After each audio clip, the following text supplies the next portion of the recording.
ഖലീലുള്ളാഹി ഇബ്രാഹിം നബി അലൈഹി സ്വലാത്തു വസ്സലാമിനെ മുസ്ലിങ്ങൾ ജീവിച്ചിരിക്കുന്ന കാലത്തോളം ലോകാവസാനം വരെയുള്ള മനുഷ്യന്മാർ മുസ്ലിങ്ങൾ ആ പ്രവാചകനെ ഓർക്കാതെ ജീവിക്കാൻ പറ്റില്ല. ഇപ്പൊ നമ്മള് മുസ്ലിങ്ങളായിട്ടുള്ള ആളുകൾ നമസ്കരിക്കുന്ന സമയത്ത് അത്തഹിയ്യാത്തിന് ശേഷമുള്ള സ്വലാത്ത് ഇബ്രാഹിമി സ്വലാത്ത് എന്നതിന് പറയാം.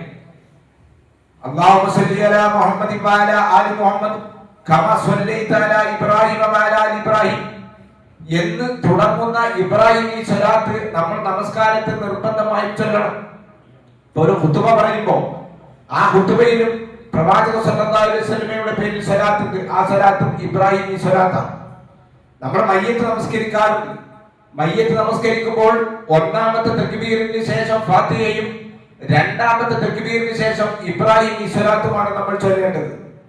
അതുപോലെ ഹജ്ജിന്റെ വേളയിൽ ഇബ്രാഹിം നബി അലൈഹി സ്വലാത്തു വസ്സലാമിന്റെയും അദ്ദേഹത്തിന്റെ കുടുംബത്തെയും അനുസ്മരിക്കാതെ ഒരു ഹജ്ജ് കർമ്മം വിശ്വാസിക്ക് നിർവഹിക്കാൻ പറ്റില്ല.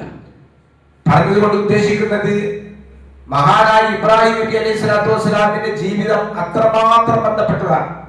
എന്തുകൊണ്ട് മറ്റൊരു പ്രവാചകനെ ഈ ഒരു തലത്തിലേക്ക് ഉയർത്താതെ ഇബ്രാഹിം നബി അലൈഹി സ്വലാത്തു വസ്സലാമിനെ വിശ്വാസികൾ ജീവിച്ചിരിക്കുന്ന കാലത്തോളം എന്തുകൊണ്ട് പറഞ്ഞു എന്ന് ചോദിച്ചാൽ മഹാനായ ഇബ്രാഹിം നബി അലൈഹി സ്വലാത്തു വസ്സലാമിന്റെ ജീവിതം ത്യാഗോജ്ജലമായിരുന്നു.